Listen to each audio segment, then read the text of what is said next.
നമസ്കാരം. എല്ലാ പ്രിയ കുഞ്ഞുങ്ങൾക്കും യൂണിവേഴ്സൽ കോളേജിന്റെ ഓൺലൈൻ ക്ലാസ്സുകളിലേക്ക് സ്വാഗതം. നമ്മൾ ഇന്ന് പഠിക്കാൻ പോകുന്നത് 9ാം ക്ലാസ്സിലെ സെക്കൻഡ് ചാപ്റ്ററായ ഡെസിമൽ ഫോംസിനെ പറ്റിയിട്ടാണ്. ഓക്കെ, ഡെസിമൽ ഫോംസ് അല്ലെങ്കിൽ ദശാംശ രൂപങ്ങൾ. നമ്മൾ ചെറിയ ക്ലാസ്സിൽ മുതൽ ഈ 5, 6 മുതൽ നമ്മൾ പഠിക്കാൻ തുടങ്ങിയത് എന്താണ് ഫ്രാക്ഷൻസ്, നമ്മൾ എങ്ങനെ ഒരു ഫ്രാക്ഷനെ ഡെസിമൽ ഫോമിലാക്കാം, അല്ലെങ്കിൽ ഒരു ഡെസിമൽ നമ്പറിനെ എങ്ങനെ ഫ്രാക്ഷനിലാക്കാം എന്നല്ല അല്ലേ. ആ ജസ്റ്റ് നമുക്കൊന്ന് അതൊന്ന് നോക്കിയിട്ട് നമുക്ക് നമ്മുടെ ചാപ്റ്ററിലേക്ക് വരാം. നമ്മുടെ ചാപ്റ്ററിലും ഇതേ കാര്യങ്ങൾ തന്നെയാണ് പഠിക്കുന്നത്. നമ്മൾ എങ്ങനെ ഒരു ഡെസിമലിനെ ഡിവൈഡ് ചെയ്തെടുക്കാം. നമ്മൾ സാധാരണ ഒരു ഫ്രാക്ഷൻ കിട്ടിക്കഴിഞ്ഞാൽ അതിനെ ഡിവൈഡ് ചെയ്തിട്ടാണ് അതിനെ ഡെസിമൽ ഫോമിലേക്ക് മാറ്റുക അല്ലേ. ഒരു ഭിന്നസംഖ്യ കിട്ടിക്കഴിഞ്ഞാൽ അതിനെ ഹരിച്ചിട്ടാണ് നമ്മൾ അതിനെ ദശാംശ രൂപത്തിലേക്ക് മാറ്റുക. എന്നാൽ ഈ ചാപ്റ്ററിൽ നമ്മൾ പഠിക്കുന്നത് ഹരണമില്ലാതെ, ഡിവിഷൻ ഇല്ലാതെ നമ്മൾ എങ്ങനെയാണ്, അതായത് ഡയറക്റ്റ് മെത്തേഡ് ഡിവിഷൻ ഇല്ലാതെ നമുക്ക് എങ്ങനെ ഫ്രാക്ഷനെ ഡെസിമൽ ഫോംസിലേക്ക്, ദശാംശ സംഖ്യകളെ അല്ലെങ്കിൽ ഒരു ഭിന്നസംഖ്യയെ എങ്ങനെ ദശാംശ രൂപത്തിലേക്ക് മാറ്റാം എന്നാണ് നമ്മൾ ഈ ചാപ്റ്ററിൽ പഠിക്കുന്നത്. അപ്പൊ നമുക്ക് ആദ്യമേ ഒരു ഫ്രാക്ഷനും അതിന്റെ ഡെസിമൽ ഫോംസും ഒരു ഭിന്നസംഖ്യയും അതിന്റെ ദശാംശ രൂപമൊക്കെ നോക്കിയിട്ട് നമുക്ക് നമ്മുടെ ചാപ്റ്ററിലേക്ക് വരാം. ഓക്കെ, അപ്പൊ നോക്കിയേ, ഇവിടെ ഞാനിപ്പോ എഴുതുകയാണ് ഒരു ഡെസിമൽ നമ്പർ. ഞാൻ എഴുതി ഒരു ദശാംശ സംഖ്യ എഴുതുകയാണ് 2.5. ഈ 2.5നെ നമുക്ക് ഒരു ഡെസിമൽ നമ്പർ അല്ലേ. ഈ 2.5നെ നമുക്ക് എന്ത് ചെയ്യാം, ഒരു ഫ്രാക്ഷൻ ആക്കി മാറ്റാം. എന്ത് ചെയ്താൽ മതി, 2.5ന്റെ ഫ്രാക്ഷൻ ആക്കുന്ന എങ്ങനെ, നമ്മൾ ഡെസിമൽ പോയിന്റ് മാറ്റുക. ഡെസിമൽ പോയിന്റ് മാറ്റുമ്പോൾ നമുക്ക് എത്രയാണ്, 25 എന്ന് പറയുന്ന ഇൻറ്റീജർ ഒരു നമ്പർ ആണ് കിട്ടുക അല്ലേ. 25 ബൈ ഡെസിമൽ പോയിന്റ് കഴിഞ്ഞ് എത്ര നമ്പർ ഉണ്ട്, ഒരൊറ്റ നമ്പറേ ഉള്ളൂ അല്ലേ. അപ്പോൾ ഒരൊറ്റ 0 വരുന്ന പോലെ നമ്മൾ 10ഓ 10ന്റെ പവറുകളെയോ ഡിനോമിനേറ്റർ ആയിട്ട് നമുക്ക് കൊടുക്കാം. അപ്പോൾ ഒരൊറ്റ 0 വരുന്ന ഏതാ, 10 ആണ്. അപ്പൊ നമുക്ക് 25 ബൈ 10 എന്നാക്കാം. നമുക്ക് ഈ ഒരു ഡെസിമൽ നമ്പറിനെ ഫ്രാക്ഷനിലേക്ക് മാറ്റിയാൽ, ഈ അങ്ങനെയാണെങ്കിൽ 0.25 എന്ന ഡെസിമൽ നമ്പറിനെ എന്താ ദശാംശ സംഖ്യയെ നമുക്ക് ഭിന്നസംഖ്യയാക്കാം. അപ്പോൾ അപ്പോഴെങ്ങനെയായിരിക്കും വരിക, 25 ബൈ പോയിന്റ് കഴിഞ്ഞ് ഡെസിമൽ പോയിന്റ് കഴിഞ്ഞ് 2 നമ്പേഴ്സ് ആയല്ലേ. അപ്പൊ നമ്മൾ എന്ത് ചെയ്യണം, 2 നമ്പർ വരുന്ന 10ന്റെ പവർ 2 നമ്പർ അല്ല, 2 0 വരുന്ന 10ന്റെ പവർ ഏതാണ്, 2 0 വരുന്ന 10ന്റെ കൃതി ഏതാ, 100 100 ആണ് അല്ലേ. 10 സ്ക്വയർ ആണ് 100. അപ്പൊ നമുക്ക് ഇവിടെ എന്ത് എഴുതാം, 25 ബൈ 100 എന്ന് എഴുതാം. അപ്പൊ നമുക്കൊരു ഡെസിമൽ നമ്പറിനെ ഫ്രാക്ഷൻ ആക്കാൻ, ഒരു ദശാംശ സംഖ്യയെ ഫ്രാക്ഷൻ ആക്കാൻ നമുക്ക് അറിയാം. ഇനി തിരിച്ചും അതുപോലെ ആക്കാം. തിരിച്ച് നമുക്കൊരു ഫ്രാക്ഷനെ ഇതേപോലെ ഡെസിമൽ നമ്പർ ആക്കി കൂടെ. എങ്ങനെയാണ്, ഇപ്പൊ ജസ്റ്റ് എക്സാമ്പിൾ ആയിട്ട് ഞാൻ പറയുകയാണ് 16 ബൈ 1000. 16 ബൈ 1000 എന്ന് പറഞ്ഞു കഴിഞ്ഞാൽ നമുക്ക് എങ്ങനെയാണ്, താഴെ ഡെസിമൽ നമ്പർ, താഴത്തെ നമുക്ക് ഡിനോമിനേറ്റർ ആയിട്ട് ഛേദമായിട്ട് കിടക്കുന്നത് 1000 ആണ്. 1000ത്തിന് എത്ര പൂജ്യമുണ്ട്, 3 പൂജ്യമുണ്ട്. ആര്യം എന്ന് പറഞ്ഞാലും അത് 1000 എന്ന് പറഞ്ഞാലും 10ന്റെ കൃതിയ, 10ന്റെ പവർ അല്ലേ. 10⁻³ ആണ്. 10⁻³ ആണ് 1000. 10ന്റെ കൃതി 3 ആണ് ഏത്, നമുക്ക് 1000 ആയിട്ട് വരുന്നത്. അപ്പൊ ഡിനോമിനേറ്ററിൽ കിടക്കുന്നത് 10ന്റെ കൃതിയാണ്, 10ന്റെ പവർ ആണ്. അപ്പൊ അത് എത്ര സീറോസ് ഉണ്ട്, 3 സീറോസ് ഉണ്ട്. അപ്പൊ നമ്മൾ 3 സ്ഥാനം മാറ്റി, റൈറ്റിൽ നിന്ന് 3 പ്ലേസ് മാറ്റി പോയിന്റ് ഇട്ട് കൊടുത്താൽ പോരെ, ഡെസിമൽ പോയിന്റ് കൊടുത്താൽ പോരെ. അപ്പൊ നമുക്ക് ഇവിടെ റൈറ്റിൽ നിന്ന് നോക്കുമ്പോൾ നമുക്ക് 16 ആണ് നമ്മുടെ നമ്പർ. റൈറ്റിൽ നിന്ന് നോക്കുമ്പോൾ നമുക്ക് 61, അവിടെ 2 പ്ലേസേ ഉള്ളൂ, 2 സ്ഥാനങ്ങളേ ഉള്ളൂ അല്ലേ. പക്ഷെ നമുക്ക് 3 സ്ഥാനം മാറ്റി പോയിന്റ് ഇട്ട് കൊടുക്കണം. അപ്പൊ നമുക്ക് മൂന്നാമതൊരു സ്ഥാനം ഇല്ലാത്തത് കാരണം, മൂന്നാമതൊരു സംഖ്യ ഇല്ലാത്തത് കാരണം നമ്മൾ അതിന് 0 ഇട്ടു, പോയിന്റ് കൊടുത്തു. അപ്പൊ നമുക്ക് ഇങ്ങനെ എഴുതാം, 0.016 ആണ് ഏതിന്റെ ഡെസിമൽ ഫോം. ഇതൊക്കെ നമ്മൾ ചെറിയ ക്ലാസ്സിൽ പഠിക്കുന്നത്, 6ാം ക്ലാസ്സിലും 5ലും ഒക്കെ ആയിട്ട് നമ്മൾ പഠിച്ചെടുക്കുന്ന കാര്യങ്ങളായതല്ലേ. ഇത് തന്നെയാണ് നമ്മൾ എന്ത് ചെയ്യുന്നത്, ഈ ഒരു ചാപ്റ്ററിൽ നമ്മൾ പഠിക്കാൻ പോകുന്നത്. പക്ഷെ മറ്റൊരു മെത്തേഡിലായിരിക്കും എന്നേ ഉള്ളൂ. അപ്പൊ ഈ ചാപ്റ്ററിൽ നമ്മൾ ആദ്യമേ ഇൻട്രൊഡക്ഷൻ പറഞ്ഞ പോലെ തന്നെ എങ്ങനെ നമുക്കൊരു ഫ്രാക്ഷൻ നമ്പർ തരും, ഒരു ഫ്രാക്ഷൻ, ഒരു ഭിന്നസംഖ്യ തന്നിരിക്കും. നമ്മൾ അതിനെ എന്ത് രൂപം കണ്ടുപിടിക്കണം, അതിന്റെ ദശാംശ രൂപം, അതിന്റെ ഡെസിമൽ ഫോം നമ്മൾ കണ്ടുപിടിക്കണം. സാധാരണ നമ്മൾ ചെയ്യുന്ന പോലെ ഡിവൈഡ് ചെയ്തെടുത്തല്ല, വേറൊരു മെത്തേഡ്. അതെങ്ങനെയാണെന്ന് നമുക്ക് നോക്കാം. ഓക്കെ, അപ്പൊ നമ്മൾ ഈ ചാപ്റ്ററിലെ ഫ്രാക്ഷൻസിൽ, അല്ലെങ്കിൽ ഈ ഫ്രാക്ഷൻ, നമ്മൾ ഈ ചാപ്റ്റർ ഡെസിമൽ ഫോംസ് എന്ന് പറയുന്ന, ദശാംശ രൂപങ്ങൾ എന്ന് പറയുന്ന ഈ ചാപ്റ്ററിൽ നമ്മൾ ഫ്രാക്ഷൻസ് ഏത് ചോദ്യമാണ് ചെയ്യുന്നത്, മെയിൻ ആയിട്ട് നമ്മൾ പഠിക്കുന്ന ഒരു ടോപ്പിക്കാണ്. നമുക്കൊരു ഫ്രാക്ഷൻ തന്നിരിക്കും, നമ്മൾ അതിനെ ഡെസിമൽ ഫോമിലേക്ക് കണ്ടുപിടിക്കണം. നമുക്കൊരു ഭിന്നസംഖ്യ തരും, ആ ഭിന്നസംഖ്യയുടെ ദശാംശ രൂപം നമുക്ക് കണ്ടുപിടിക്കണം. അതാണ് നമ്മൾ ഈ ചാപ്റ്ററിൽ ചെയ്യുന്നത് കേട്ടോ. ഓക്കെ, അപ്പൊ നമ്മൾ ഈ ചാപ്റ്ററിൽ നമുക്ക് ഫ്രാക്ഷൻസിനെ, ഭിന്നസംഖ്യകളെ നമ്മൾ രണ്ടായിട്ട് അങ്ങ് മാറ്റുക. നമ്മൾ രണ്ട് ടോപ്പിക്കായിട്ടാണ്, രണ്ട് ഭാഗമായിട്ടാണ് നമ്മൾ ഈ പാഠം പഠിക്കുന്നത്. വളരെ സിമ്പിൾ, ഏറ്റവും സിമ്പിൾ. ഞാൻ പറയും നമ്മുടെ 9ാം ക്ലാസ്സിലുള്ളതിൽ ഏറ്റവും എളുപ്പമുള്ള ഒരു ചാപ്റ്ററുകളിലൊന്നാണ് ഈ ഡെസിമൽ ഫോം. നമുക്ക് വളരെ സിമ്പിളായിട്ട് നമുക്ക് പഠിച്ചെടുക്കാം. അപ്പോൾ അതിന് വേണ്ടിയിട്ട് ഈ ചാപ്റ്ററിനെ നമുക്ക് രണ്ട് ഭാഗമായിട്ട് അങ്ങ് മാറ്റാം. അതായത് ഫ്രാക്ഷനെ, ഭിന്നസംഖ്യകളെ നമ്മൾ രണ്ടായിട്ട് അങ്ങ് തിരിക്കുന്നു. ഏതാണെന്നറിയാമോ? ഡിനോമിനേറ്റർ 10ഓ 10ന്റെ പവറോ ആക്കി മാറ്റാൻ പറ്റുന്ന ഫ്രാക്ഷനും അങ്ങനെ ആക്കാൻ പറ്റാത്ത ഫ്രാക്ഷനും. അതായത് ഒരു ഭിന്നസംഖ്യയുടെ ഛേദത്തിനെ 10ഓ 10ന്റെ കൃതിയുടെ രൂപങ്ങളിലേക്കോ മാറ്റാൻ പറ്റുന്ന ഭിന്നസംഖ്യകളും അങ്ങനെ ആക്കാൻ പറ്റാത്ത ഭിന്നസംഖ്യകളും. നമുക്കിപ്പോൾ ജസ്റ്റ് ഒരു എക്സാമ്പിൾ ആയിട്ട് ഞാൻ പറയാം. ഇവിടെ ഇപ്പം ഞാൻ എഴുതി 2/5. ഈ 2/5ന്റെ ഡിനോമിനേറ്റർ 2/5, അതിന്റെ ഛേദം ഏതാ? 5 ആണല്ലേ. ഈ 5നെ നമുക്ക് 10ഓ 10ന്റെ കൃതിയിലോട്ട് മാറ്റാൻ പറ്റും. അതെങ്ങനെയൊക്കെ ചെയ്തെടുക്കുന്നത് നമുക്ക് പിന്നീട് നോക്കാം. എന്നാൽ ഇവിടെ 1/3, 1/3, ഈ 1/3യെ നമുക്ക് എന്ത് ചെയ്യാൻ പറ്റില്ല? ഈ ഡിനോമിനേറ്റർ ഇവിടെ വന്നിരിക്കുന്ന ഛേദമായിട്ട് വന്നിരിക്കുന്ന 3 ആണ്. 3യെ നമുക്ക് ഒരിക്കലും 10ന്റെയോ 10ന്റെ കൃതികളായിട്ടോ നമുക്ക് മാറ്റാൻ പറ്റുകയില്ല. ഏറ്റവും സിമ്പിളായിട്ട് നമുക്ക് നോക്കിയാൽ മതി. വളരെ ചെറുതായിട്ട് വേണമെങ്കിൽ നമുക്ക് എങ്ങനെ പറയാം? 5ന്റെ ടേബിളിൽ 10 ഉണ്ട്. 5നെ നമുക്ക് ഏതൊക്കെയോ നമ്പർ കൊണ്ട് ഇൻഡു ചെയ്ത് കഴിഞ്ഞാൽ നമുക്ക് 10 ആക്കി മാറ്റാം അല്ലേ. എന്നാൽ 3നെ നമുക്ക് എന്തെങ്കിലും കൊണ്ട് ഇൻഡു ചെയ്ത് കഴിഞ്ഞാൽ 10ഓ 100ഓ 1000ഓ 10000ഓ കിട്ടുമോ? ഒരിക്കലും ഇല്ല. അപ്പോൾ ഫ്രാക്ഷൻസിനെ നമ്മൾ ഈ ചാപ്റ്ററിൽ രണ്ടായിട്ട് അങ്ങ് മാറ്റി. ഡിനോമിനേറ്ററിനെ 10ഓ 10ന്റെ പവറോ ആക്കി കൺവേർട്ട് ചെയ്യാൻ പറ്റുന്ന ഫ്രാക്ഷൻ, അതായത് ഭിന്നസംഖ്യയുടെ ഛേദത്തിനെ 10ഓ 10ന്റെ കൃതിയോ ആയിട്ട് മാറ്റി എഴുതാൻ പറ്റുന്ന ഭിന്നസംഖ്യകളും അങ്ങനെ മാറ്റാൻ പറ്റാത്ത ഡിനോമിനേറ്റർ കൃതിയെ, ഒരു ഫ്രാക്ഷന്റെ ഡിനോമിനേറ്ററിനെ, ഫ്രാക്ഷന്റെ അല്ലെങ്കിൽ ഭിന്നസംഖ്യയുടെ ഛേദത്തിനെ 10ഓ 10ന്റെ കൃതിയോ ആക്കി മാറ്റാൻ പറ്റാത്ത ഫ്രാക്ഷന്. ഓക്കെ, അപ്പൊ ഇത് രണ്ടാമത്തെ ടോപ്പിക്കായിട്ട് നമുക്ക് നോക്കാം. നമുക്ക് ആദ്യം ഡിനോമിനേറ്റർ ആയിട്ട് മാറ്റാൻ പറ്റുന്ന ഫ്രാക്ഷൻസിനെ, ഡിനോമിനേറ്ററിനെ നമുക്ക് 10ന്റെ പവർ ആക്കി മാറ്റാൻ പറ്റുന്ന ഫ്രാക്ഷനെ എങ്ങനെ സോൾവ് ചെയ്യാമെന്നുള്ളതാണ് നമ്മൾ ഇവിടെ ആദ്യം പഠിക്കുന്നത്. ഓക്കെ, അപ്പൊ ആദ്യമേ ഞാൻ അങ്ങ് എഴുതുകയാണ്. ക്വസ്റ്റ്യൻ ആയിട്ട് എഴുതുക. Find the decimal forms of, find the decimal forms of. ഒന്നാമത്തെ ക്വസ്റ്റ്യൻ നമ്മൾ ആദ്യം എക്സാമ്പിൾ എഴുതിയത് തന്നെ നോക്കാം. ഏതാണ്? 2/5. മലയാളത്തിൽ പറഞ്ഞു കഴിഞ്ഞാൽ തന്നിരിക്കുന്നവയുടെ ദശാംശ രൂപങ്ങൾ എഴുതുക. ഓക്കെ, അതിന്റെ ഒന്നാമത്തെ ചോദ്യം 2/5. അപ്പൊ ഈ 2/5നെ 2/5നെ നമ്മൾ എന്ത് ചെയ്യാൻ പോവാണ്? ഡിനോമിനേറ്റർ ആയ 5നെ നമുക്ക് 10ഓ 10ന്റെ പവറോ ആക്കി മാറ്റാൻ പോവുകയാണ്. നോക്കിക്കേ, ഈ 10 ഈ 5നെ നമുക്ക് 10 ആക്കി മാറ്റാൻ പറ്റുകയില്ലേ? 5നെ അല്ലെങ്കിൽ 10ഓ 100ഓ 1000ഓ നമുക്ക് ആദ്യം ചെറുതിൽ തുടങ്ങാം. 5നെ നമുക്ക് 10 ആക്കി മാറ്റാൻ പറ്റുമല്ലോ? പറ്റും. എന്ത് ചെയ്താൽ മതി? 2 കൊണ്ട് ഇൻഡു ചെയ്താൽ മതി അല്ലേ. അപ്പൊ ഞാൻ ഇവിടുത്തെ ഈ 2/5നെ ഞാൻ എങ്ങനെ മാറ്റി എഴുതാൻ പോവാ? 2/5 × 2 എന്ന് കൊടുക്കാൻ പോവാ.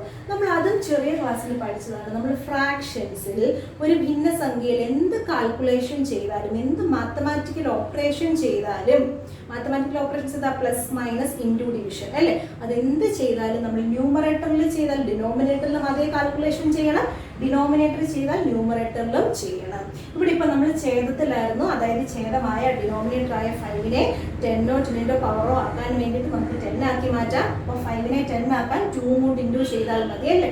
അപ്പോൾ നമ്മൾ 2 കൊണ്ട് ഇൻഡു ചെയ്തു. ഡിനോമിനേറ്ററിൽ 2 കൊണ്ട് ഇൻഡു ചെയ്യുകയാണെങ്കിൽ അതിന്റെ ന്യൂമറേറ്ററിലും കൊടുക്കണം അല്ലേ. ന്യൂമറേറ്ററിലും കൊടുക്കുമ്പോൾ 2 × 2, ബാക്കി അപ്പോൾ എത്ര വരും? 4 / 5 × 2 10 അല്ലേ. ഇനി ഇവിടെ നോക്കിക്കേ, ഡിനോമിനേറ്റർ 10 ആയപ്പോൾ 10 ആയപ്പോൾ 10ഓ 10ന്റെ കൃതികളോ ആണെങ്കിൽ നമുക്ക് ഫ്രാക്ഷൻ ഡെസിമൽ ഫോം കണ്ടുപിടിക്കാൻ എളുപ്പമല്ലേ, ദശാംശ രൂപം കണ്ടുപിടിക്കാൻ എളുപ്പമല്ലേ. എത്ര സീറോസ് ഉണ്ടോ അത്രയും റൈറ്റിൽ നിന്ന് അത്രയും സ്ഥാനം മാറ്റി, അത്രയും ഡിജിറ്റ് മാറ്റി പോയിന്റ് ഇട്ട് കൊടുത്താൽ പോരെ. ഇവിടെ ഇപ്പൊ നമുക്ക് 10 എന്ന് കിട്ടി, ഒരു 0 ആണ്. അപ്പൊ റൈറ്റിൽ നിന്ന് നമുക്ക് ഒരു പ്ലേസ് മാറ്റി ഡെസിമൽ പോയിന്റ് കൊടുക്കാം. അങ്ങനെ നമുക്ക് 0.4 എന്ന് ആൻസർ കിട്ടി. നോക്കിക്കേ, നമുക്ക് ഡിവൈഡ് ചെയ്ത് നോക്കുമ്പോഴും 0.4 തന്നെയാണോ കിട്ടുക? 2 5 2 0.4 തന്നെയല്ലേ കിട്ടുക. ഓക്കെ, അപ്പൊ ഇവിടെ നമ്മുടെ സാധാരണ ട്രഡീഷണൽ മെത്തേഡാണ്. നമ്മൾ സാധാരണ ചെറിയ കുഞ്ഞു ക്ലാസ്സിൽ പഠിച്ചിരിക്കുമ്പോഴാണ് നമ്മൾ ഡിവിഷനിലൂടെ ചെയ്യുന്നത്. നമ്മൾ മുതിർന്ന കുട്ടികളായി ഇനി നമ്മൾ ഒരു ഫ്രാക്ഷൻ തന്നിട്ട്, ഒരു ഭിന്നസംഖ്യ തന്നിട്ട് ദശാംശ രൂപം കണ്ടുപിടിക്കാൻ ചോദിച്ചു കഴിഞ്ഞാൽ നമുക്ക് ദാണ്ട് ഈ ഒരു മെത്തേഡ് നോക്കിയാൽ മതി. എന്താണ്? നമുക്ക് തന്നിരിക്കുന്ന ഫ്രാക്ഷന്റെ ഡിനോമിനേറ്ററിനെ, ഛേദത്തിനെ 10ഓ 10ന്റെ കൃതികളോ 10ഓ 10ന്റെ പവറോ ആക്കി മാറ്റാൻ പറ്റുമോ? പറ്റുമെന്നുണ്ടെങ്കിൽ അങ്ങനെ ചെയ്യാം. ഇനി പറ്റാത്ത, അങ്ങനെ സാധിക്കാത്ത നമ്പേഴ്സിന്റെ മറ്റൊരു മെത്തേഡാണ്. അത് നമുക്ക് അടുത്ത ക്ലാസ്സുകളിലായിട്ട് പഠിക്കാം. ഓക്കെ, ഇനിയിപ്പോ നമ്മള് അടുത്ത ക്വസ്റ്റ്യൻ ചെയ്യാൻ പോവുകയാണ്. ടെക്സ്റ്റ് ബുക്കിലെ എക്സർസൈസ് ചോദ്യം തന്നെ നമുക്ക് ചെയ്യാം. ടെക്സ്റ്റ് ബുക്കിലെ പേജ് നമ്പർ 26 26ാമത്തെ പേജിലെ ആദ്യത്തെ ചോദ്യം തന്നെയാണ് നമ്മൾ ചെയ്യാൻ പോകുന്നത് കേട്ടോ. അവിടെ അപ്പം നമുക്ക് അവിടെ തന്നിരിക്കുന്നത് 3/20 ആണ്. ഓക്കെ, 3/20യുടെ ഡെസിമൽ ഫോംസ്, ദശാംശ രൂപം നമുക്ക് കണ്ടുപിടിക്കണം. തൊട്ട് മുമ്പ് നമ്മൾ ചെയ്ത് 2/5, 5ന്റെ ടേബിൾ നമുക്ക് അറിയാവുന്നത് കാരണം നമുക്ക് പെട്ടെന്ന് മനസ്സിലായി 2 കൊണ്ട് ഇൻറ്റു ചെയ്താൽ മതി. എന്നാൽ മറ്റ് സംഖ്യകൾ വരുവാണെങ്കിൽ നമുക്ക് 20നെ നന്നായിട്ട് മാത്സ് അറിയാവുന്നവർക്ക് അറിയാം 20 ഇൻറ്റു എത്ര ചെയ്താലാണ് നമുക്ക് ബാക്കി 10ന്റെ പവറിലേക്ക് മാറ്റാൻ പറ്റുക എന്നുള്ളത്. പക്ഷെ അങ്ങനെ അല്ലാത്ത കുഞ്ഞുങ്ങൾക്ക് നമുക്ക് ചെയ്തെടുക്കണ്ടേ? അപ്പൊ അതിന് വേണ്ടിയിട്ട് നമുക്കൊരു മെത്തേഡ് ഉണ്ട്, ഒരു എളുപ്പമാർഗമുണ്ട്, ഒരു ഈസിയസ്റ്റ് മെത്തേഡ് ഉണ്ട്. എന്താണെന്ന് അറിയാമോ? ഈ 20 ഡിനോമിനേറ്റർ ഏതാ? 20 അല്ലേ? 20യുടെ പ്രൈം ഫാക്ടേഴ്സ്, അഭാജ്യ ഘടകങ്ങൾ കണ്ടുപിടിക്കുക. നമ്മൾ അത് 7ാം ക്ലാസ്സിലൊക്കെ പഠിക്കുന്നത് അല്ലേ? അപ്പൊ 20യുടെ നമ്മൾ പ്രൈം ഫാക്ടേഴ്സ്, അഭാജ്യ ഘടകങ്ങൾ കണ്ടുപിടിക്കാൻ പോവുകയാണ്. അപ്പൊ 20യെ നമുക്ക് ഡിവൈഡ് ചെയ്യാൻ പറ്റുന്ന ഏറ്റവും ചെറിയ പ്രൈം നമ്പർ ഏതാണ്? അഭാജ്യ സംഖ്യ ഏതാ? 2 ആണ്. അപ്പൊ 2 ഇട്ടു, അടുത്തത് നമ്മൾ 10 കൊടുത്തു, വീണ്ടും നമുക്ക് 2 കൊണ്ട് ചെയ്യാം, നമുക്കിപ്പോൾ 5 കിട്ടി, വീണ്ടും നമുക്ക് 5 കൊണ്ട് ചെയ്യാം, നമുക്ക് 1 കിട്ടി. അപ്പൊ 20യുടെ ഫാക്ടേഴ്സ്, 20ന്റെ ഘടകങ്ങൾ നമ്മൾ കണ്ടുപിടിച്ചു കഴിഞ്ഞു. ഏതാണ്? 2 × 2 × 5 × 1 ആണ്. നമുക്ക് 1 ആവശ്യമില്ല, ബാക്കി നമ്മൾ ഇത്രയും ഫാക്ടേഴ്സ് ഇട്ടു. അപ്പൊ ഞാൻ എന്ത് ചെയ്യാൻ പോവാണെന്നറിയാമോ? ഈ 20ക്ക് പകരമായിട്ട് നമ്മുടെ ഫാക്ടേഴ്സിനെ ഇട്ട് കൊടുക്കാൻ പോവുകയാണ്. അപ്പൊ നമുക്ക് എഴുതാലോ, 3/20 ആൻസർ എന്ന് കൊടുക്കാം. നമുക്ക് എഴുതാം 3/20 is equal to 3/2 × 2 × 5 × 1 എന്ന് കൊടുക്കുന്ന 1ന് നമുക്ക് അവിടെ സബ്സ്റ്റിറ്റ്യൂട്ട് ചെയ്താലും ഇല്ലെങ്കിലും ഒരു പ്രാധാന്യം ഇല്ലാത്തത് കാരണം ഞാൻ അവിടെ 1 കൊടുക്കുന്നില്ല കേട്ടോ. Okay, equal. നമുക്കിനി ഇങ്ങനെ ആയാൽ പോരാ, നമുക്കിതിനെ എന്താക്കണം? 10ന്റെ പവറോ ആക്കണം, 100 10 10ന്റെ കൃതിയോ ആക്കണം അല്ലേ? അതായത് 10 100 10 100 1000 2000 ആ ഒരു ഫോമിലേക്ക് നമുക്ക് മാറ്റി കൊടുക്കണം. അപ്പൊ നോക്കിയേ, ഇവിടെ 2 ആണ്. ഈ 2ന്റെ കൂടെ എന്ത് ഇൻറ്റു ചെയ്താലാണ് 10 ആകുക? 5 ആണല്ലേ? അപ്പൊ നമുക്ക് എന്ത് ചെയ്താൽ മതി? ഈ 3/2 × 2 × 5 എന്നല്ലേ നമുക്ക്. അപ്പൊ ഈ 2ന്റെ കൂടെ എന്ത് ഇൻറ്റു ചെയ്താലാണ് നമുക്ക് 10 കിട്ടുക? 5 ആണ്. നമുക്കപ്പോൾ ന്യൂമറേറ്ററിലും 5 കൊടുക്കാം, ഡിനോമിനേറ്ററിലും 5 കൊടുക്കാം. അപ്പൊ അതാണ് 2 × 5 10 ആയല്ലോ. അടുത്ത നമ്പർ ഏത്? അടുത്തത് വീണ്ടും 2 അല്ലേ? 2ന്റെ കൂടെ എന്ത് ഇൻറ്റു ചെയ്താലാണ് 10 ആകുക? 5 ആണ്. അപ്പൊ വീണ്ടും നമ്മൾ 5 കൊടുത്തു. പിന്നെ അടുത്തത് ഏതാ വരുന്നത്? 5 ആണ്. 2 × 2 × 5 ആണ് അല്ലേ? 5ന്റെ കൂടെ എന്ത് ഇൻറ്റു ചെയ്താലാണ് നമുക്ക് 10 കിട്ടുക? 2 ആണ്. അപ്പൊ നമ്മൾ എന്ത് ചെയ്യാം? ന്യൂമറേറ്ററിലും ഡിനോമിനേറ്ററിലും അംശത്തിലും ഛേദത്തിലും 2 ഇട്ട് ഗുണിക്കാം. കാരണം ഒരു ഭിന്നസംഖ്യ വരുമ്പോൾ, ഒരു ഫ്രാക്ഷൻ വരുമ്പോൾ നമ്മൾ ന്യൂമറേറ്ററിൽ എന്ത് കാൽക്കുലേഷൻ ചെയ്താലും ഡിനോമിനേറ്ററിലും കൊടുക്കണം, ഡിനോമിനേറ്ററിൽ എന്ത് ചെയ്താലും ന്യൂമറേറ്ററിലും കൊടുക്കണം. ഇപ്പൊ ഇവിടെ നമ്മൾ ഡിനോമിനേറ്റർ ഈ 20യെ 2 × 2 × 5നെയാണ് നമുക്ക് 100 അല്ലെങ്കിൽ 10 ആക്കി അല്ലെങ്കിൽ 10ന്റെ പവർ ആക്കി മാറ്റേണ്ടത്. അപ്പൊ ഡിനോമിനേറ്ററിൽ എന്തുകൊണ്ട് ഇൻഡ്യൂ ചെയ്തു? അതിനെ ന്യൂമറേറ്ററിൽ ഇൻഡ്യൂ ചെയ്ത് കൊടുക്കണം. അപ്പൊ ഇവിടെ 2 നമുക്ക് 20യുടെ ഫാക്ടേഴ്സ്, 20ന്റെ ഘടകങ്ങൾ നമുക്ക് 2 × 2 × 5 എന്ന് കിട്ടി. 2ന്റെ കൂടെ എന്ത് ഇൻഡ്യൂ ചെയ്താലാണ് നമുക്ക് 10 കിട്ടുക? 5 ആണ്. അത് കാരണം നമ്മൾ 5 ഇട്ട് ഗുണിച്ചു. 5 ഇട്ട് ഗുണിച്ചു. അത് കഴിഞ്ഞിട്ട് വീണ്ടും 2 ആണ് വന്നേക്കുന്നത് അല്ലേ? അപ്പൊ 2ന്റെ കൂടെ എന്ത് ഇൻഡ്യൂ ചെയ്താലാണ് വീണ്ടും 10 കിട്ടുക? വീണ്ടും അടുത്ത 5 ആണ്. നമ്മൾ വീണ്ടും അടുത്ത 5 ഇട്ട് ഗുണിച്ചു. അടുത്തത് വന്നിരിക്കുന്ന 5 ആണ്. അപ്പൊ 5ന്റെ കൂടെ എന്ത് ഇൻഡ്യൂ ചെയ്താലാണ് 2 ഇടുക? എന്ത് ഇൻഡ്യൂ ചെയ്താലാണ് 10 ഇടുക? 2 ആണ്. അപ്പൊ നമ്മൾ വീണ്ടും ന്യൂമറേറ്ററിലും ഡിനോമിനേറ്ററിലും 2 ഇട്ട് ഇൻഡ്യൂ ചെയ്തു. ഇനി നമുക്ക് ചെയ്തെടുക്കാം, നമുക്ക് നോക്കാം ഇന്ന് നമ്മുടെ ആൻസർ കിട്ടുന്നുണ്ടോന്ന് അല്ലേ? അപ്പൊ ആദ്യം നമുക്ക് ഡിനോമിനേറ്റർ നോക്കാം. 2 × 2 × 5 × 5 × 5, അതായത് 2 × എത്ര 10 വരുന്നുണ്ട്? 2 × 5 10, ഒരു 10, 2 × 5 അടുത്ത 10, 5 × 2 അടുത്ത 10. അപ്പൊ 3 10 വരുന്നുണ്ടല്ലേ? അപ്പൊ 10 × 10 × 10 എത്രയാണ്? 1000 ആണ്. നമുക്ക് ഡിനോമിനേറ്റർ താണ്ടേ 10ന്റെ പവർ ആയിട്ട് കിട്ടി, 1000 എന്ന് കിട്ടി. 10ന്റെ കൃതി 1000 അല്ലേ? 10 കൃതി 3, 10⁻³ എത്ര? 1000 അല്ലേ? അപ്പൊ 1000 കിട്ടി. നമുക്ക് വേണ്ടുന്ന ഫോം ആയില്ലേ? നമുക്കിനി എന്ത് നോക്കാം? ഡിനോമിനേറ്റർ നോക്കാം. ഡിനോമിനേറ്റർ നോക്കുമ്പോ ന്യൂമറേറ്റർ നോക്കാം. അപ്പൊ 10 × 3 15, 15 × 10 എത്ര കിട്ടി? 150 നമുക്ക് കിട്ടി അല്ലേ? അപ്പോ 150. 150/10 നമുക്ക് വേണ്ടുന്ന ഫോം ആയില്ലേ? 0s ഉണ്ട്, 0 ക്യാൻസൽ ചെയ്ത് കളയാം. 15 ÷ 100 കിട്ടി 0.15. സിമ്പിൾ അല്ലേ? എളുപ്പമല്ലേ? നമുക്ക് നമുക്കപ്പോൾ ഒറ്റ ഒരു കാര്യം മാത്രം നോക്കിയാൽ മതി. നമ്മൾ എന്ത് ചെയ്യുക, ഫാക്ടർ കാണുക. ഫാക്ടർ കാണുമ്പോൾ എത്ര 2 ഉണ്ടോ അത്രയും 5 ഇട്ടും ഇൻറ്റു ചെയ്യുക. എത്ര 5 ഉണ്ടോ അത്രയും 2 ഇട്ടും ഇൻറ്റു ചെയ്യുക. കാരണം 2ന്റെ കൂടെ 5 വന്നാലാണ് 10 ആകുക. അപ്പോൾ അവിടെ 2 2 വന്നപ്പോൾ നമ്മൾ എന്ത് ചെയ്തു, 2 5 ഇട്ട് ഇൻറ്റു ചെയ്തു. ഫാക്ടേഴ്സിൽ 2 2 20യുടെ ഫാക്ടറിൻ്റെ അകത്ത് 2 2 ഉണ്ടായിരുന്നു. അപ്പോൾ നമ്മൾ 2 5 ഇട്ട് ഇൻറ്റു ചെയ്തു. അപ്പോൾ അതെന്തായി, 10 ആയിട്ട് മാറി. പിന്നെ ഫാക്ടറിൻ്റെ അകത്ത് ഒരു 5 ഉണ്ടായിരുന്നു. ഒരു 5നെ നമ്മൾ 5ന്റെ കൂടെ എത്ര ഇൻറ്റു ചെയ്താലാണ് 10 ആകുക, 2. അപ്പോൾ 5ന്റെ കൂടെ ഒരു 2 ഇൻറ്റു ചെയ്തിട്ട് നമുക്ക് അവിടെ എന്താക്കി, അതും 10 ആക്കി മാറ്റി കണ്ടുപിടിച്ചു. സിമ്പിൾ അല്ലേ, എളുപ്പമുള്ള മെത്തേഡ് അല്ലേ? ഓക്കെ. അപ്പൊ ഇത് ഈ ഒരു ക്വസ്റ്റ്യനിലൂടെ നമ്മൾ ചെയ്ത രണ്ടാമത്തെ ചോദ്യമാണ്. ഈ ഒരു രണ്ടാമത്തെ ചോദ്യത്തിലൂടെ എങ്ങനെയാണ് എന്നുള്ള ഏകദേശം ഒരു ഐഡിയ കിട്ടിയെന്ന് തോന്നുന്നു. നമുക്കിനി ഒരു ക്വസ്റ്റ്യനും കൂടെ ചെയ്യാം. ബാക്കി ടെക്സ്റ്റ് ബുക്കിലുള്ളത്, ടെക്സ്റ്റ് ബുക്ക് ശരിക്കും 3 ക്വസ്റ്റ്യൻ ആണ് തന്നിരിക്കുന്നത്. അപ്പോൾ അതിൽ ഒരെണ്ണം കൂടെ നമുക്ക് ചെയ്യാം. ബാക്കി നിങ്ങൾ തന്നെ ചെയ്തെടുക്കണം കേട്ടോ. ശരി, നമുക്കിനി അടുത്ത ക്വസ്റ്റ്യൻ നോക്കാം.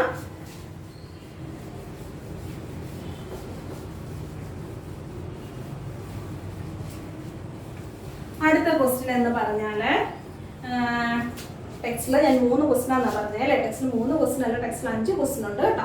5 ക്വസ്റ്റ്യനിൽ നമുക്കിപ്പോൾ 2 ചോദ്യം ചെയ്യാം. ബാക്കിയുള്ളത് നിങ്ങൾ തന്നെ ചെയ്തെടുക്കണം. ഓക്കെ.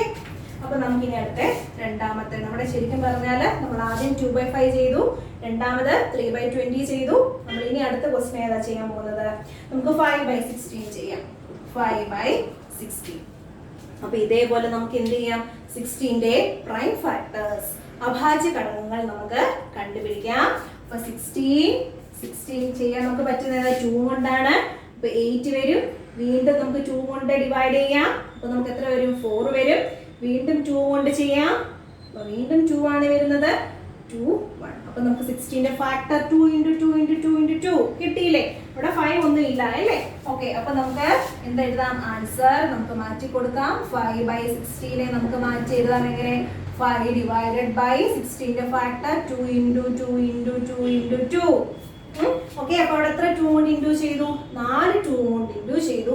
4 2 കൊണ്ട് ഇൻറ്റു ചെയ്തെങ്കിൽ അവിടെ നമുക്ക് അവയെല്ലാം ഈ 2നെ എല്ലാം 10 ആക്കണമെങ്കിൽ എന്ത് ചെയ്യണം, അവിടെ 4 2 ഉണ്ടെങ്കിൽ 4 5 കൊണ്ട് ഇൻറ്റു ചെയ്യുക. അങ്ങനെയെങ്കിൽ മാത്രമല്ലേ അത് 10 ആയിട്ട് മാറുകയുള്ളൂ. ഓക്കെ. അപ്പൊ നമുക്ക് അവിടെ എന്ത് ചെയ്യാം, 5 ഡിവൈഡഡ് ബൈ 2 × 2 × 2 × 2 ആണല്ലോ. അപ്പൊ നമ്മൾ 2 × 2 × 2 × 2, അവിടെ നമുക്ക് 4 2 വന്നത് കാരണം നമ്മൾ എത്ര 5 കൊണ്ട് ഇൻറ്റു ചെയ്യുവാണ്, 4 5 കൊണ്ട് ഇൻറ്റു ചെയ്യുകയാണ്. ഡിനോമിനേറ്ററിൽ എന്തെങ്കിലും ചെയ്ത് കഴിഞ്ഞാൽ അത് എവിടെയും ചെയ്തോണം, ന്യൂമറേറ്ററിലും ചെയ്തോണം. അപ്പൊ അവിടെ ന്യൂമറേറ്ററിൽ നമുക്ക് എന്ത് ചെയ്യാം, 4 5 കൊണ്ട് ഇൻറ്റു ചെയ്ത് എടുക്കാം. അപ്പൊ ഇൻറ്റു ചെയ്തെടുക്കുമ്പോൾ നമുക്ക് അതിന്റെ ആൻസർ എന്ത് കിട്ടും, ഡിനോമിനേറ്റർ അവിടെ എത്ര 1 2 3 4 4 2 4 5 അല്ലേ. അപ്പൊ 10 × 10 × 10 × 10 × 10. അപ്പൊ 10 4 തവണ ഇൻറ്റു ചെയ്യുമ്പോൾ നമുക്ക് എത്ര കിട്ടുന്നത്, 10,000 അല്ലേ. ഓക്കെ. ഇനി നമുക്ക് ന്യൂമറേറ്റർ നോക്കാം. 5 × 5 25, 25 × 5 125, 125 × 5 625. അടുത്ത 625 × 5 നോക്കാം നമുക്ക്. 625 × 5 നമുക്ക് എത്ര കിട്ടി, 12 3125 അല്ലേ. അപ്പൊ നമുക്ക് ഇനി എന്ത് ചെയ്യണം, 4 സ്ഥാനം മാറ്റി, ഡിനോമിനേറ്ററിൽ 4 zeros അല്ലേ, നമുക്ക് 4 സ്ഥാനം മാറ്റി പോയിന്റ് ഇട്ട് കൊടുക്കണം.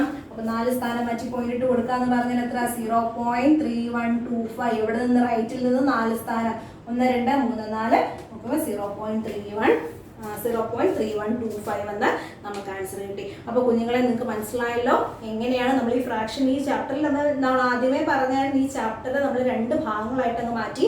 എന്താണ്, നമുക്കൊരു ഫ്രാക്ഷന്റെ ഡിനോമിനേറ്ററിനെ 10ഓ 10ന്റെ പവേഴ്സോ ആക്കി മാറ്റാൻ പറ്റുന്ന തരത്തിലുള്ള ഫ്രാക്ഷനും എന്നാൽ അങ്ങനെ സാധിക്കാത്ത ഫ്രാക്ഷനും. നമ്മളിപ്പോൾ അങ്ങനെ ഡിനോമിനേറ്ററിനെ 10ഓ 10ന്റെ പവറോ 10ഓ 10ന്റെ കൃതിയോ ആക്കി ഭിന്നസംഖ്യയുടെ ഛേദത്തിനെ മാറ്റാൻ പറ്റുന്ന രീതിയിലുള്ള ഭിന്നസംഖ്യകളെ ദശാംശ രൂപം ഡെസിമൽ ഫോംസ് ആക്കുന്നതായിരുന്നു നമ്മളിപ്പോൾ പഠിച്ചത്. നമുക്കിനി ഇതുമായിട്ട് ബന്ധപ്പെട്ട ഇതിന് തൊട്ട് താഴെ തന്നെ ബാക്കി 2-3 ക്വസ്റ്റ്യൻസ് കൂടെ കിടപ്പുണ്ട്. നമുക്ക് അതും കൂടെ ചെയ്തിട്ട് നമുക്ക് ഇന്നത്തെ ക്ലാസ് ഇവിടെ കംപ്ലീറ്റ് ചെയ്യാം. നമുക്ക് അടുത്ത ക്ലാസ്സിൽ നമ്മൾ ഇനി എന്ത് ചെയ്യാം, ഡിനോമിനേറ്ററിനെ 10ന്റെ പവർ ആക്കാൻ സാധിക്കാത്ത ഫ്രാക്ഷനെ നമുക്ക് എങ്ങനെ ഡെസിമൽ ഫോം, എങ്ങനെ ദശാംശ രൂപം കണ്ടുപിടിക്കാമെന്നുള്ളത് നമുക്കപ്പോൾ അടുത്ത ക്ലാസ്സിൽ ചെയ്യാം. ഓക്കെ. ഇവിടെ ടെക്സ്റ്റ് ബുക്കിൽ ഇനി ഇവിടെ ക്വസ്റ്റ്യൻ കിടപ്പുണ്ട്. നമ്മൾ ആകെപ്പാടെ 3 ചോദ്യമേ ചെയ്തിട്ടുള്ളൂ. ബാക്കി ക്വസ്റ്റ്യൻസ് ടെക്സ്റ്റ് ബുക്കിൽ കിടപ്പുണ്ട്. നിങ്ങൾ തന്നെത്താൻ ചെയ്ത് നോക്കിയിട്ട് ഡൗട്ട്സ് ഉണ്ടെങ്കിൽ ചോദിക്കുക കേട്ടോ. ഓക്കെ, നമ്മുടെ ഇനി അടുത്ത സെക്കൻഡ് ക്വസ്റ്റ്യൻ ആയിട്ട് വരുന്നത്, അവിടെ നമുക്ക് കുറച്ച് സമ്മുകൾ തന്നിട്ടുണ്ട്. കുറച്ച് സം തന്നിട്ടുണ്ട്. അതിന്റെ ഡെസിമൽ ഫോംസ് കാണാനാണ് പറഞ്ഞേക്കുന്നത്. അപ്പൊ ഇതുവരെ നമുക്ക് ഒരു ഫ്രാക്ഷൻ ആയിരുന്നു തന്നിരുന്നത്, ഒരു ഭിന്നസംഖ്യ തന്നിട്ട് ദശാംശ രൂപം കണ്ടുപിടിക്കാനായിരുന്നു. എന്നാൽ ഇനി എങ്ങനെയാണെന്ന് അറിയാമോ, അവിടെ കുറെ ഫ്രാക്ഷൻസ് ഉണ്ട്, സം തരും, കുറെ ഭിന്നസംഖ്യകൾ അവിടെ കൂട്ടി എഴുതി വെച്ചിരിക്കും. നമ്മൾ അതിന്റെ എന്ത് കണ്ടുപിടിക്കണം, ദശാംശ രൂപം കണ്ടുപിടിക്കണം. അപ്പൊ അതിന് വേണ്ടിയിട്ട് ഞാൻ ആദ്യം ചെയ്യാൻ പോകുന്നത് ഏത് ക്വസ്റ്റ്യൻ ആണെന്ന് നോക്കിക്കോ. നമുക്കവിടെ 1/5 പ്ലസ് 1/25 പ്ലസ് 1/125. നമ്മളുടെ ക്വസ്റ്റ്യൻ ഇങ്ങനെയാണ്, find the decimal forms of the following sum. ചുവടെ തന്നിരിക്കുന്ന തുകകളുടെ ദശാംശ രൂപം കണ്ടുപിടിക്കുക. ഇതാണ് നമ്മുടെ ക്വസ്റ്റ്യൻ വന്നിരിക്കുന്നത്. അപ്പൊ ഇവിടെ എല്ലാം ഫ്രാക്ഷൻ ആണ് വന്നിരിക്കുന്നത് അല്ലേ. 1/5 പ്ലസ് 1/25 പ്ലസ് 1/125. അപ്പൊ ഈ ഫ്രാക്ഷനെ നമുക്ക് എന്ത് ചെയ്യാം, ആദ്യം ഡെസിമൽ ഫോമിലേക്ക് മാറ്റിയിട്ട് നമുക്ക് ആ ഡെസിമൽ ഫോംസ് എല്ലാം കൂടെ കൂട്ടിയാൽ മതി. നമുക്കറിയാം ഇങ്ങനെ ഒരു ഫ്രാക്ഷൻ ഡെസിമൽ ഫോം ആക്കുന്നത് എങ്ങനെയാണെന്ന് അല്ലേ. ആദ്യത്തേത് ഏതാ, 1/5 ആണ്. 1/5നെ നമുക്ക് ഡെസിമൽ ഫോം ആക്കാൻ ഒരു ബുദ്ധിമുട്ടുണ്ട്, ഒന്നുമില്ല. 5നെ നമുക്ക് എന്താ 10 10ന്റെ പവറിലേക്ക് മാറ്റിയത് കൂടെ. അപ്പൊ 5ന്റെ കൂടെ എന്ത് ഇൻറ്റു ചെയ്താൽ മതി, 2 ഇൻറ്റു ചെയ്താൽ പോരെ. ഓക്കെ, അപ്പൊ നമുക്ക് നമ്മൾ ന്യൂമറേറ്ററിലും ഡിനോമിനേറ്ററിലും 2 കൊണ്ട് മൾട്ടിപ്ലൈ ചെയ്ത് 2 കൊണ്ട് ഗുണിച്ചു കൊടുത്തപ്പോ നമുക്ക് 2/10 കിട്ടി. ആൻസർ 0.2 കിട്ടിക്കഴിഞ്ഞു. അടുത്തത് ഏതാ, 1/25. 1/25നെ നമുക്ക് മാറ്റാമല്ലോ അല്ലേ. അപ്പൊ 25ന്റെ ഫാക്ടേഴ്സ്, 25നെ നമ്മൾ ഇതേപോലെ ഫാക്ടറുകൾ കാണുമ്പോൾ നമുക്ക് എത്ര കിട്ടുന്നത്, 5 × 5 എന്നാണ്. അപ്പൊ 25നെ നമുക്ക് 5 × 5 എന്ന് എഴുതാമല്ലോ. ഓക്കെ, 5 × 5 ആയിട്ട് വന്നു കഴിഞ്ഞാൽ ഇവിടെ നമുക്ക് എത്ര 5 വന്നു, 2 5 വന്നു. 2 5 വന്നിട്ടുണ്ടെങ്കിൽ നമ്മൾ ആ 2 5നെ 10 ആക്കണമെങ്കിൽ എന്ത് ചെയ്യണം, 2 2 കൊണ്ട് ഇൻറ്റു ചെയ്യണം. അപ്പൊ നമ്മൾ എന്ത് ചെയ്താൽ മതി, 2 2 കൊണ്ട് ഇൻറ്റു ചെയ്യുക. ഡിനോമിനേറ്ററിൽ ചെയ്താൽ അതിവിടെ ചെയ്തോണം, അംശത്തിലും. ഡിനോമിനേറ്ററിൽ ചെയ്താൽ ന്യൂമറേറ്ററിലും ആ കാൽക്കുലേഷൻ ചെയ്യണം. അപ്പൊ നമുക്ക് എവിടെ കിട്ടി, 1 × 2 × 2 4 കിട്ടിയില്ലേ. 4 ഡിവൈഡഡ് ബൈ 5 × 2 10 ഉണ്ട്, 5 × 2 10 ഉണ്ട്. അങ്ങനെ നമുക്ക് 2 10 × 10 എത്ര, 100 ആണ്. ഇസ് ഈക്വൽ ടു നമുക്ക് 2 സീറോസ് ആണ് വന്നിരിക്കുന്നത്. ഡിനോമിനേറ്റർ എന്ന് പറഞ്ഞു കഴിഞ്ഞാൽ 10ന്റെ പവറായി, 10ന്റെ കൃതിയായി. 10⁻², 10 കൃതി 2 ആണ്, 100 അല്ലേ. അപ്പൊ നമുക്ക് എപ്പോഴും ഡിനോമിനേറ്റർ എന്താ, 10 100 1000 10000 ആ ഒരു രീതിയിലേക്ക് മാറ്റുന്നത് നമുക്ക് എപ്പോഴും സൗകര്യം. നമുക്ക് ആ ഒരു രീതിയിൽ കിട്ടി. അപ്പൊ അതിന്റെ ആൻസർ നമുക്ക് എത്ര പറയാം, റൈറ്റിൽ നിന്ന് 2 സ്ഥാനം മാറ്റി പോയിന്റ് ഇട്ട് കൊടുക്കുക. 2 പ്ലേസ് മാറ്റി, ഇവിടെ 1 ഉള്ളൂ, 4 മാത്രമല്ലേ ഉള്ളൂ. അപ്പൊ നമുക്ക് ഒരെണ്ണം കൂടെ വേണം. അപ്പൊ നമ്മൾ 0.4 കൊടുത്തു. അടുത്തത് ഏതാ, 125 ആണ് അല്ലേ. 1 ഡിവൈഡഡ് ബൈ 125. അവിടെ 125നെ നമ്മൾ ഇതേപോലെ ഫാക്ടേഴ്സ് ആയിട്ട് കണ്ടുപിടിക്കണം കേട്ടോ. 125നെ നമുക്ക് 5 കൊണ്ട് കട്ട് ചെയ്യാം, അപ്പൊ 25 കിട്ടും. അങ്ങനെ ഫാക്ടേഴ്സ് ആയിട്ട് ചെയ്യുമ്പോൾ നമുക്ക് അറിയാമെന്ന് പ്രതീക്ഷിക്കുന്നു. കോട്ട ഒന്നുകൂടെ കാണിക്കാം. 25 കിട്ടും. 5 കൊണ്ട് ഡിവൈഡ് ചെയ്യുമ്പോൾ വീണ്ടും നമുക്ക് 5 കൊണ്ട് ഡിവൈഡ് ചെയ്യാം, 5 കിട്ടും. വീണ്ടും 5 1. അപ്പോൾ 125ന്റെ ഫാക്ടേഴ്സ് എത്രയാണ്, 1 ഡിവൈഡഡ് ബൈ 125നെ നമുക്ക് 5 × 5 × 5 എന്ന് മാറ്റാം. എത്ര 5 ഉണ്ടോ അത്രയും എന്ത് ചെയ്യണം, 2 കൊണ്ട് ഇൻറ്റു ചെയ്യണം. എങ്കിലേ നമുക്ക് അവിടെ എന്തായിട്ട് മാറ്റാൻ പറ്റൂ, 10ന്റെ ഫോമിലേക്ക്, 10ന്റെ പവറിലേക്ക് മാറ്റാൻ പറ്റൂ. അപ്പൊ നമുക്കിവിടെ 3 5 ഉണ്ടായിരുന്നു. നമ്മളപ്പോ എന്ത് ചെയ്യാൻ പോവാണ്, 3 2 കൊണ്ട് 3 2s കൊണ്ട് ഇൻറ്റു ചെയ്യുകയാണ്. അപ്പൊ നമുക്ക് എന്ത് കിട്ടി, 2 × 2 × 2 8 കിട്ടി. 8 ഡിവൈഡഡ് ബൈ 1000 എന്ന് കിട്ടിയില്ലേ, 1000. ഇവിടെ നമുക്ക് എത്ര, 0.008 എന്ന് കൊടുക്കാം. നമുക്ക് ഇതിന്റെ എല്ലാം ഡെസിമൽ ഫോംസ് നമ്മൾ കണ്ടല്ലോ അല്ലേ. ഇനി ഈ ഡെസിമൽ ഫോംസിന്റെ എല്ലാം കൂടെ നമ്മൾ എന്ത് ചെയ്താൽ മതി, ആഡ് ചെയ്താൽ പോരെ. അപ്പൊ ആഡ് ചെയ്യാൻ വേണ്ടിയിട്ട് നമുക്ക് is equal to 1/5ന്റെ എത്രയാണ്, 0.2 ആണ്. പ്ലസ് 1/25ന്റെ എത്രയാണ്, 0.04 ആണ്. പ്ലസ് 1/125ന്റെ എന്താണ്, 0.008 ആണ്. ഇതെല്ലാം കൂടി ഈ ഡെസിമൽ നമ്പേഴ്സ് എല്ലാം കൂടെ ആഡ് ചെയ്തെടുത്താൽ മതി. നിങ്ങൾക്ക് അറിയാമല്ലോ അങ്ങനെ ഡെസിമൽ നമ്പേഴ്സ് ആഡ് ചെയ്തെടുക്കണ്ടേന്ന് അല്ലേ. ഓക്കെ, അപ്പൊ ഡെസിമൽ നമ്പേഴ്സ് ആഡ് ചെയ്തെടുക്കുമ്പോൾ നമുക്ക് എത്ര ആൻസർ കിട്ടും, 0.248 എന്ന ആൻസർ കിട്ടും. കണ്ടില്ലേ. അപ്പൊ നമ്മൾ വളരെ സിമ്പിൾ ആയിട്ട് തന്നെ ഇങ്ങനൊരു ഫ്രാക്ഷൻ, കുറേ ഫ്രാക്ഷൻസിന്റെ അഡീഷൻ സമ്മാണ് ഇവിടെ തന്നിരുന്നത് അല്ലേ. തുകകളാണ് തന്നിരിക്കുന്നത്, ഭിന്നസംഖ്യകളുടെ. അതിന്റെ ദശാംശ രൂപം നമ്മൾ വളരെ പെട്ടെന്ന് തന്നെ നമുക്ക് കണ്ടുപിടിച്ചു കഴിഞ്ഞു. ഇതുപോലത്തെ ഒരു 2 ക്വസ്റ്റ്യനും കൂടെ അവിടെ കിടപ്പുണ്ട് കേട്ടോ. അപ്പൊ 2 ക്വസ്റ്റ്യൻ കൂടെ കിടപ്പുണ്ട്. അപ്പൊ അതിൽ രണ്ടാമത്തെ ക്വസ്റ്റ്യൻ, അപ്പൊ ഇത് മനസ്സിലായല്ലോ. ശരി, നമുക്കിനി രണ്ടാമത്തെ ക്വസ്റ്റ്യൻ നോക്കാം. അവിടുത്തെ രണ്ടാമത്തെ ക്വസ്റ്റ്യനും സെയിം ഇതേപോലെ തന്നെയാണ് പോകുന്നത് കേട്ടോ. അവിടെ ഒരു വ്യത്യാസമേ ഉള്ളൂ.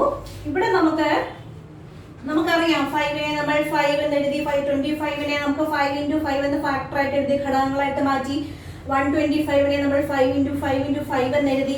ആ 5 × 5 × 5 അതൊക്കെ നമ്മുടെ എന്താ, നമ്മൾ 7ാം ക്ലാസ്സിൽ പഠിച്ചത്. അതിന് നമുക്ക് പവേഴ്സ് ആയിട്ട് എഴുതാമെന്നുള്ളത്. അപ്പോൾ ഇവിടെ സെക്കൻഡ് ക്വസ്റ്റ്യൻ ആയിട്ട് അവിടെ ചോദിച്ചിരിക്കുന്നത് എന്തെന്നറിയാമോ? 1/5, 1/5², 1/5³ പിന്നെ ഒന്നുകൂടെ പ്ലസ് 1/5⁴. ഇങ്ങനെയാണ് അവിടെ തന്നിരിക്കുന്നത്. ഇങ്ങനെ വന്നു കഴിഞ്ഞാൽ നമുക്ക് കുറച്ചും കൂടി എളുപ്പമായി കാര്യം. കാരണം ഓൾറെഡി അവിടെ ഫാക്ടേഴ്സ് ആയിട്ട് നമ്മൾ അവിടെ സ്പ്ലിറ്റ് ചെയ്ത് വെച്ചിരിക്കുക. അങ്ങ് ഇൻറ്റു ചെയ്ത് കൊടുത്താൽ പോരെ. 1/5 നമുക്കറിയാം. അടുത്ത 1/5² ആണ്. 1/5² എന്ന് പറഞ്ഞാൽ 5 × 5 ആണെന്നല്ലേ. അപ്പൊ നമ്മൾ തൊട്ട് മുമ്പ് ചെയ്തതുപോലെ ഫാക്ടേഴ്സ് എല്ലാം കണ്ടുപിടിക്കേണ്ട ആവശ്യമുണ്ടോ? ഡയറക്റ്റ് ആയിട്ട് നമുക്ക് അവിടെ തന്നിട്ടുണ്ട്. ഇനി അങ്ങ് ചെയ്ത് കഴിഞ്ഞാൽ പോരെ. 5 × 5 ആയി. അപ്പൊ നമ്മൾ 2 2 കൊണ്ട് മൾട്ടിപ്ലൈ ചെയ്ത് കൊടുക്കണം. തൊട്ട് മുമ്പ് നമ്മൾ ചെയ്ത് തന്നെ. അപ്പൊ നമുക്ക് എത്ര കിട്ടി? 4/100 എന്ന് കിട്ടി. 0.04. ഇത് നിങ്ങൾക്ക് ചെയ്യാൻ അറിയാമെന്ന് ഞാൻ പ്രതീക്ഷിക്കുന്നു. നമ്മൾ തൊട്ട് മുമ്പ് ചെയ്ത അതേ കണക്ക് തന്നെയാണ്. പക്ഷെ അവിടെ നമുക്ക് ഫാക്ടേഴ്സിനെ കണ്ടുപിടിക്കണമായിരുന്നു. അവിടെ നമുക്ക് 1/5, 1/25, 1/125 എന്നൊക്കെയാ പറഞ്ഞിരുന്നത്. നമുക്ക് 25 എന്നറിയാം. നമുക്ക് 25 എന്ന് പറഞ്ഞത് 5 × 5 ആ. അതല്ലേ ഇവിടെ തന്നേക്കുന്നത് 5² എന്ന് പറഞ്ഞ്. അടുത്ത 125 എന്ന് പറഞ്ഞാൽ നമുക്കറിയാം 5 × 5 × 5 ആണ്. 5 × 5 × 5 ആണ്. 5 × 5നെ നമുക്ക് 5³ നമ്മൾ 7ാം ക്ലാസ്സിൽ പഠിച്ചത് എക്സ്പ്രൻസ് എന്ന് പറയുന്ന പാഠത്തിൽ, കൃത്യങ്ങൾ എന്ന് പറയുന്ന പാഠത്തിൽ അല്ലേ. അപ്പൊ അതല്ലേ ഇവിടെ എഴുതിയേക്കുന്നേ. നമ്മുടെ പണി കുറച്ചും കൂടെ കുറയ്ക്കുമല്ലേ. നമുക്ക് ഇനി അവിടെ ഫാക്ടേഴ്സ് കണ്ട് ബുദ്ധിമുട്ടേണ്ട ആവശ്യമില്ല. ഓൾറെഡി അവരടാതെ അവിടെ തന്നിരിക്കുന്നത്. അപ്പൊ ഈ ഒരു ക്വസ്റ്റ്യൻ നിങ്ങൾ ഹോംവർക്ക് ആയിട്ട് ചെയ്ത് നോക്കണം കേട്ടോ. ശരി, നമ്മൾ ഇനി ചെയ്യാൻ പോകുന്നത് ഇതിന്റെ അടുത്ത ക്വസ്റ്റ്യൻ ആണ്. അടുത്ത ക്വസ്റ്റ്യൻ ഏതാണെന്ന് ചോദിച്ചു കഴിഞ്ഞാൽ സെയിം ഇതേപോലെ തന്നെയാണ്. പക്ഷെ അവിടുത്തെ നമ്പർ വ്യത്യാസമാണ്. നിങ്ങൾക്ക് മനസ്സിലായല്ലോ നമ്മൾ എന്താ ചെയ്യാനെന്നുള്ളത്. കാരണം തൊട്ട് മുമ്പ് നമ്മൾ ചെയ്ത അതേ ക്വസ്റ്റ്യൻ മെത്തേഡ് തന്നെയാണ്. ക്വസ്റ്റ്യനിൽ തന്നെ മറ്റൊരു രൂപത്തിൽ തന്നിരുന്ന ഈ 1/5, 1/5² ഒക്കെ. അതുകൊണ്ട് നമ്മൾ ചെയ്യുന്നില്ല. ജസ്റ്റ് ഞാനൊന്ന് പറഞ്ഞു, നിങ്ങൾ തന്നെ അത് ചെയ്ത് നോക്കണം. ഓക്കെ, നമ്മുടെ ഇനി മൂന്നാമത്തെ ക്വസ്റ്റ്യൻ ആണ്. ടെക്സ്റ്റ് ബുക്കിലെ അവിടെ തന്നിട്ടുണ്ട് 1/2 പ്ലസ് 1/2² പ്ലസ് 1/2³. ഇതാണ് നമ്മുടെ മൂന്നാമത്തെ ചോദ്യം. ഇവിടെ നമുക്ക് ശരിക്കും പറഞ്ഞാൽ ഇങ്ങനത്തെ ക്വസ്റ്റ്യൻ കിട്ടിയാൽ നമുക്ക് സൗകര്യമാണ്. നമുക്കിനി അടുത്ത ഫാക്ടേഴ്സ്, ഘടകങ്ങൾ കണ്ടുപിടിച്ച് നമുക്ക് സമയം കളയണ്ട അല്ലേ. അപ്പൊ നമുക്ക് 1/2നെ നമുക്ക് ചെയ്യാൻ ഒരു ബുദ്ധിമുട്ടില്ല. 1/2നെ നമുക്ക് എന്ത് ചെയ്യാം? 2ന്റെ കൂടെ എന്ത് ഇൻറ്റു ചെയ്താലാണ് 10 കിട്ടുക, അല്ലെങ്കിൽ ബാക്കി കിട്ടുക. നമുക്ക് ഓൾറെഡി 10 കിട്ടുന്നുണ്ടെങ്കിൽ പിന്നെ ബാക്കി അങ്ങോട്ടേക്ക് നോക്കേണ്ട കാര്യമില്ല. അപ്പൊ 2ന്റെ കൂടെ എന്ത് ഇൻറ്റു ചെയ്താലാണ് 10 കിട്ടുക? 5. അപ്പൊ നമ്മൾ എന്ത് ചെയ്യുക? ന്യൂമറേറ്ററിലും ഡിനോമിനേറ്ററിലും അംശത്തിലും ഛേദത്തിലും കൊണ്ട് എന്ത് ഇൻറ്റു ചെയ്തോണം? 5നെ കൊണ്ട് ഇൻറ്റു ചെയ്തോണം. അപ്പൊ നമുക്ക് 5/10 കിട്ടി. ആൻസർ 0.5 എന്ന് വന്നു. അടുത്തത് 1/2² അല്ലേ. 1/2², 1/1/2 കൃതി എന്ന് പറഞ്ഞ എന്താ? 1/2² എന്ന് പറഞ്ഞ എന്താ? 2 × 2 ആണ് അല്ലേ. 2 × 2 ആയി കഴിഞ്ഞാൽ 2ന്റെ കൂടെ എന്ത് ഇൻറ്റു ചെയ്താലാ 10 കിട്ടുക? 5. അവിടെ എത്ര 2 ഉണ്ട്? 2 ഉണ്ട്. അപ്പൊ നമ്മൾ എന്ത് ചെയ്യണം? 2 5 കൊണ്ട് ഇൻറ്റു ചെയ്തോണം. ന്യൂമറേറ്ററിലും ഡിനോമിനേറ്ററിനെ 5 കൊണ്ട് ഇൻറ്റു ചെയ്യുക. അപ്പൊ 5 × 5 എത്ര? 25 ഭാഗം 2 2 2 5 10 അല്ലേ. 10 × 10 എത്ര? 100 അല്ലേ. 100. ആൻസർ നമുക്ക് 0.25 എന്ന് കിട്ടി. അടുത്തത് 1/2³ ആണ്. 1/2³ എന്ന് പറഞ്ഞാൽ എന്താണ്? 1/2 × 2 അല്ലേ. അപ്പൊ 3 2 ഉണ്ട്. 3 2 ഉണ്ടെങ്കിൽ എത്ര 5 കൊണ്ട് ഇൻറ്റു ചെയ്യണം? 3 5 കൊണ്ടെങ്കിൽ മാത്രമേ നമുക്ക് അതിനെ 10ന്റെ പവറിലേക്ക് മാറ്റാൻ പറ്റുകയുള്ളൂ. അപ്പൊ 3 5 കൊണ്ട് നമ്മൾ അവിടെ ഇൻറ്റു ചെയ്തു. ഓക്കെ, നമുക്കിവിടെ സോൾവ് ചെയ്യാം. 5 × 5 × 5 എത്ര? 5 × 5 25, 25 × 5 125. 125 ഡിവൈഡഡ് ബൈ 1 2 3 3 2 3 5 വന്നേക്കുന്നത് അല്ലേ.